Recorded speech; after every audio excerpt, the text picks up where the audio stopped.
pieces, vision for extensive building areas given by constitutional term.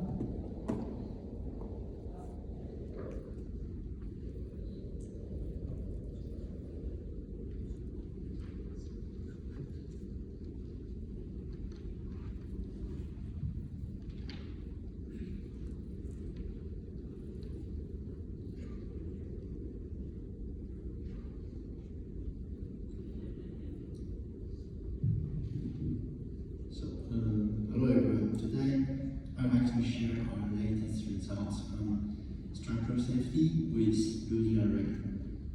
I'm Gauss. I'm an undergraduate student from National Taiwan University, and together I work with Wenzhong, Guofeng, and Li Wei.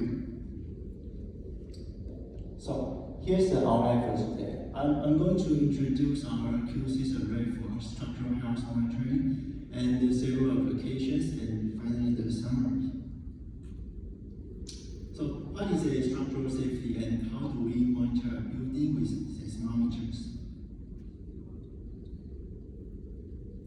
So when an earthquake comes, the building will oscillate with several different patterns, and we call these patterns the eigenfrequency and eigenmodes. Today, I would like to introduce the first two modes, and we have observed in the earthquake and some applications we did with these modes.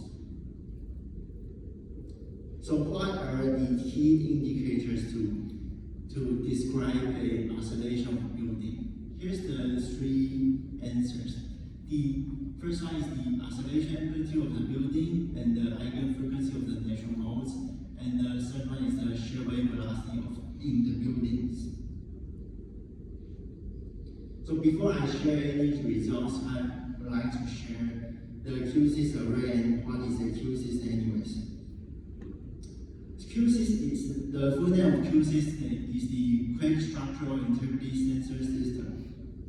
And we make it a scalable software-defined array, which is we use Raspberry Pi and the mesh sensor to build our system. We use long-term continuous monitoring so we can spot any suspicious behavior of a building, and we can detect any damage at early stage and inform our users to repair their structure or buildings in early times. And we have already deployed the system at several different types of buildings, like the SRC buildings and RC buildings, which both of them make up about 80% of the building stacks in Taiwan. So here's the structural system architecture of the QCs.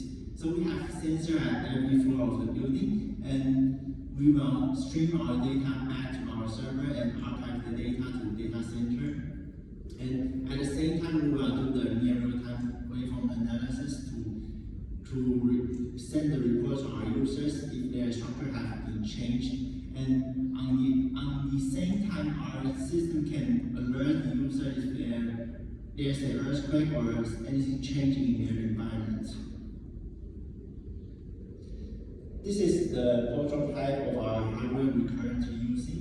We use the Raspberry Pi and the triaxial acceleration meters. The Raspberry Pi is about the size of a credit card, and the acceleration meter is about the size of a coin. And so far we have deployed about 35 QC stations in Taiwan, and half of them are in the Taipei area.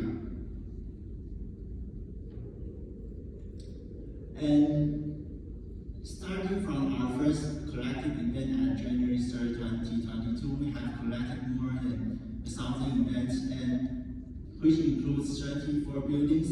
And today, I would like to take one building for example, which is a 9-story SRC building located in Taiwan, Taipei, and the outside look like this. So the first thing we want to describe the oscillation of building is the mode shape and the natural frequency. Here's a typical waveform we get from an earthquake. This is a magnitude 6.7 earthquake and about 200 kilometers away from our station and about 20 kilometers in depth. As you can see, this acceleration graph, the acceleration grows along the heights, and there's a second earthquake at the end. But today I'm going to talk about this first earthquake. The first analysis we do is the trivial one. We calculate the peak floor acceleration, which is we call it the PFA, and we normalize the amplitude to the first floor amplitude. So the first floor amplitude will be 1. And we observe that the PFA does not usually increase with height, and actually the PFA usually has the highest value at mid-floor, and we identify these two distinct patterns as the V-shaped oscillation and the D-shaped oscillation. So here's the V-shaped oscillation and the D-shaped oscillation. As you can see in the graph on the left-hand side, the D-shape are usually excited by near and small earthquake, and the V-shaped oscillation is usually excited by large and distinct earthquakes. Also, we figure the focal mechanism does not have a big impact on the shape of the oscillations. So now we have seen the trivial one from the time domain, and we switch to the frequency domain. As you can see, there are two large clusters on the spectra on the graph on the right-hand side. The first one we think it will be the V-shaped oscillation, and the second one we think it will be the D-shaped oscillation. So next thing we do, the next thing is we want to prove that. So we take the peak amplitude at the spectrum, and we also normalize it to the largest value. For example, we normalize it to the ninth floor value at the left-hand side, and then normalize it to the fifth floor at the right-hand side. The pattern also showing the V shape and the D shape. We call it the first mode and the second mode. And also to prove these two modes are actually the natural frequency and natural modes of the building, we compare it with a uniform beam model which is doing the free oscillations, and we figure the difference is just about a lift for about 4 meters. So we have proven that these two modes are actually the natural frequency or the ideal frequency of this building. So here's the temporal change of the natural frequency. As you can see, the 7894 natural frequency, and along the time. And we found that the ideal frequency for the first mode is about 1.5 hertz, and the statistical is at here.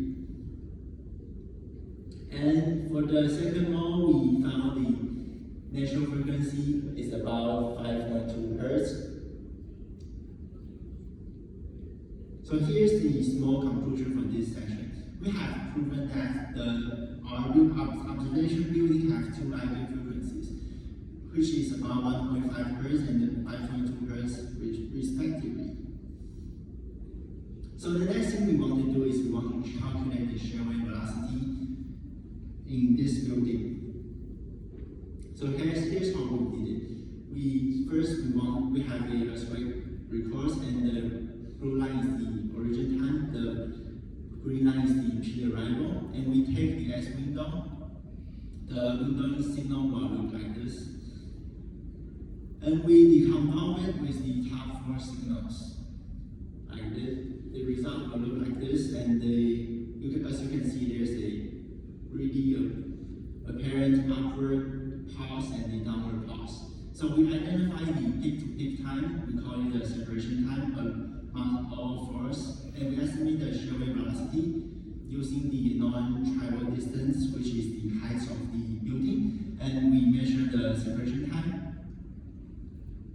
So here's the result. On 2 different directions, the x and y perpendicular directions.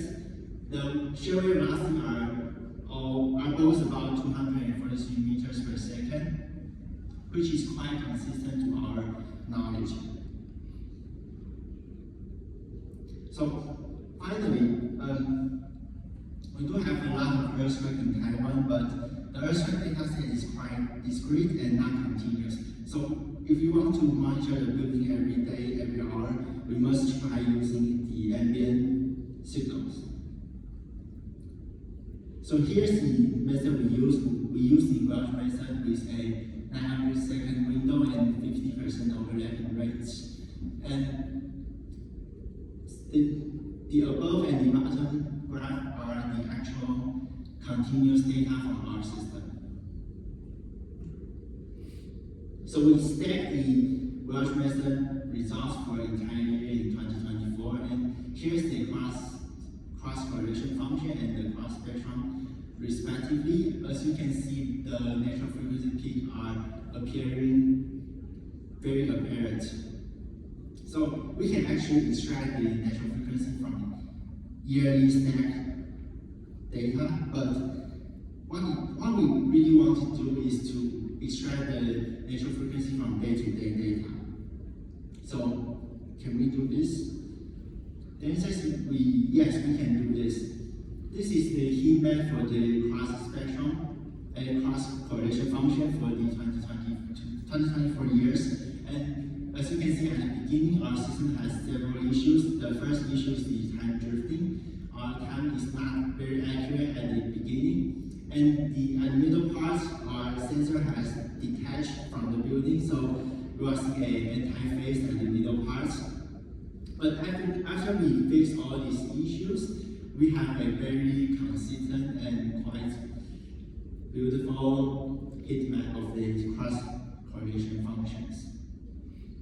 And with the cross correlation functions, we go into its frequency domain, and here's on the bottom is the spectrogram of the cross spectrum, and on the right hand side is the statistics.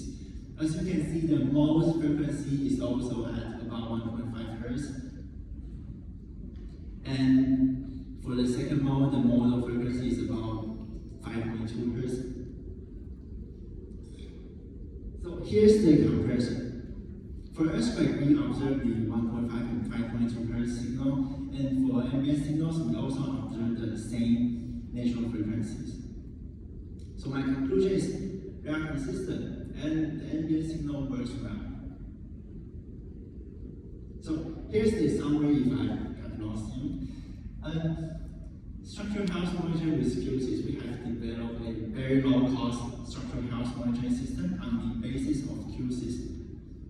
And QSys is very scalable, so you can deploy QSys on different types of structures and very tiny space.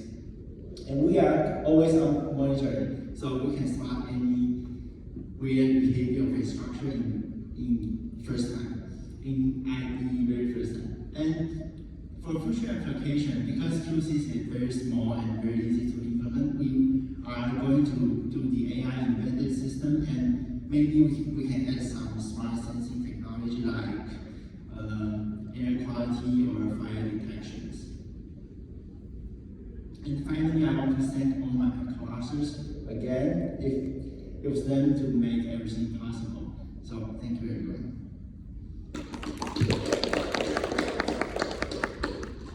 Is there any questions or comments?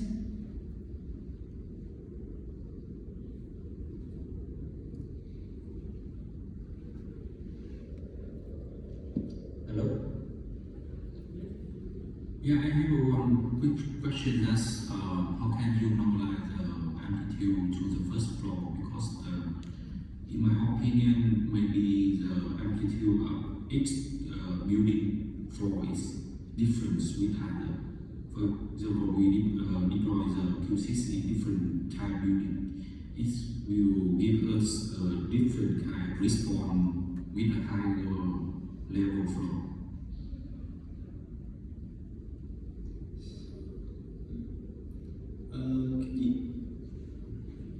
You mean for this different type of building, the first floor acceleration will behave different. No, maybe the first floor is different, but higher floor maybe different. So could you explain more? Yeah, maybe because different type of building give us a different kind of like amplitude. So how can you normalize this into one?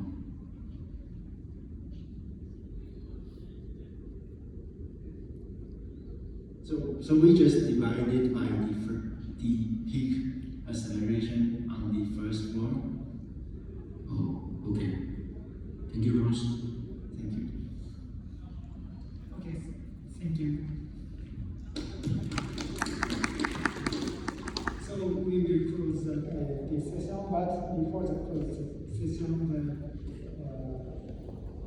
we have one announcement. That during lunch break, we are holding a special lunch lecture where world-class researchers will give talks on the hottest topics to